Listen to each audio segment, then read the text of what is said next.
অনেক কিছু থাকেই অনেক সময় অনেক শূন্যতা মনে হয়, কারণ আল্লাহ অনেক দিছে, আবার অনেকটাই শূন্যতা রাখছে। শূন্যতার মধ্যে শূন্যতা একটাই, যে আজকে আমার বাবা নেই, মা নেই, এটা শ্বশুর শাশুড়ি নেই।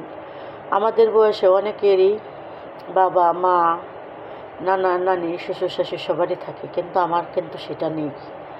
আমার শূন্যতার মধ্যে শূন্যতা, আমার মা বাবা নেই, শ্বশুর শাশুড়ি নেই। আর আমার পরিপূর্ণতা আমার ছোটোখাটো ফ্যামিলি নিয়ে আমার 2টা কন্যা সন্তান আল্লাহ তাআলা দিছে। তা আল্লাহর কাছে একটা জিনিস চাওয়ার, আমার বাবা মা সবসময় চাইতেন যে কোনো কন্যা সন্তানের বাড়িতে জানি তার মৃত্যুবরণ না হয়, আর তাদের যেন মেয়ের জামাইদের কামাই না খায় মরতে হয়। তা আল্লাহ তাদের নেক আশা পূর্ণ করছেন। তা আল্লাহর কাছে আমারও একটা চাওয়ার, আমাকে যেহেতু ছেলে দেয়নি, আমি তার নিয়ে কোনো দিন দুঃখ করিনি, আল্লাহ ভালো ভাবছে তাই দিয়ে নেই।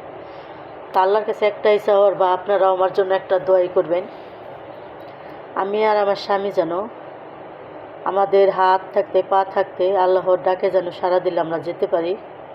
আমরা সব কিছু নিয়ে প্রস্তুত, কিন্তু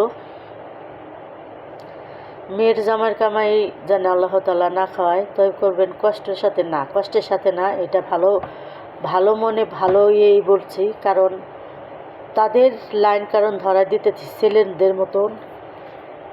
আমি কোনো সময় মেয়ের জামাই ছেলে থেকে মেয়ের জামাই হিসেবে দেখিনি, কারণ আমি সবসময় দেখছি তারা আমার মেয়ের জামাই না, তারা আমার ছেলে। তাদের লাইন কারণ ধরাই দিতেছি। তো একটা মেয়ের কাছে, একটা ছেলের কাছে বাবা মাই বোঝা হয়ে যায়, তারপরে আমরা শ্বশুর শাশুড়ি। হয়তো একদিন আমার খুশি মনে দেবে, পরের দিন আমাকে বেজার মনে দেবে। তা আমি আল্লাহর কাছে এটা চাই না, আল্লাহর কাছে একটাই চাই, জানি আমাদের হাত পা সব থাকতে জানি আমরা ঘরে বাইরে দুজন যাইতে পারি।